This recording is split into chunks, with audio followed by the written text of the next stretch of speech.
So 5 explosions there taking place roughly about an hour ago, just as dawn was breaking over France. We know that several police officers have been injured in the police raid. 3 people have been killed and 3 others have been arrested. We have no confirmations on the names of the suspect, although it is being widely speculated that one of those that police are targeting in these raids is Abdelhamid Abaoud, a Belgian of Moroccan descent, who was thought to be in Syria fighting ISIL, the picture of him there, thought to be in Syria. It looks like he could be back on French soil, and this man is thought to be the mastermind of the attacks. OK, well, let's go to Jackie Rowland, who is live on the scene for us. Jackie, just give us an idea of your vantage point and what you can see happening. Well, in fact, it's a rather confused situation here at the moment, although there was an understanding that the main raid, the operation against 2 locations, 2 buildings in Saint-Denis was pretty much over. Just in the last 5 minutes, we saw police again with guns drawn and pursuing someone who appeared to be running away. That was 5 minutes ago. No gunfire or anything, but certainly, although we know that there were 2 main suspects that were being searched, you mentioned their names just before, Julia Abdesalam and Abdelhamid Abaoud. What's become clear in the course of this investigation is that there are various different. There were 3 separate cells that actually carried out the attack. There have been various leads in Belgium. There have been reports of arrests in Germany.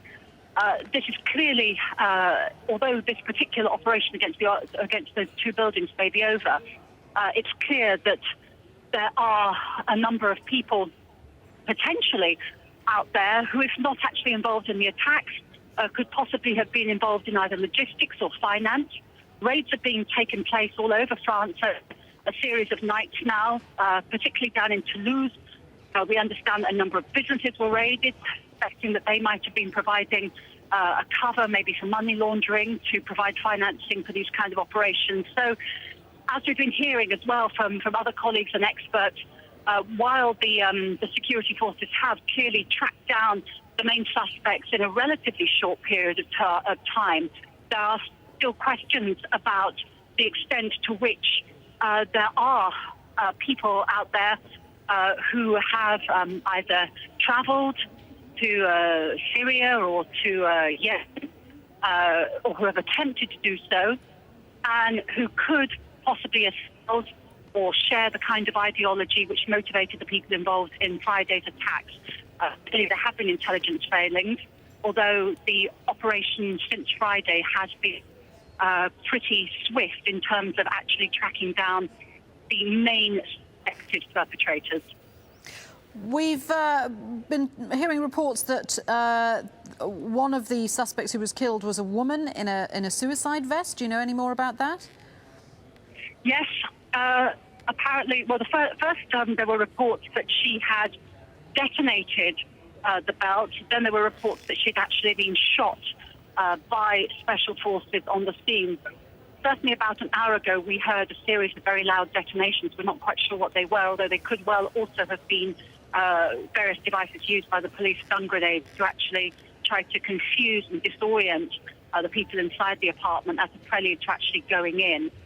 Certainly the figure at the moment is still 3 suspects killed, one of whom we understand is a woman, 3 arrested, and 3 police officers as well injured during the raid. The scene right down now, I've come back actually to having pursued the police who were chasing someone in the street. We've now come back actually to the scene of the siege.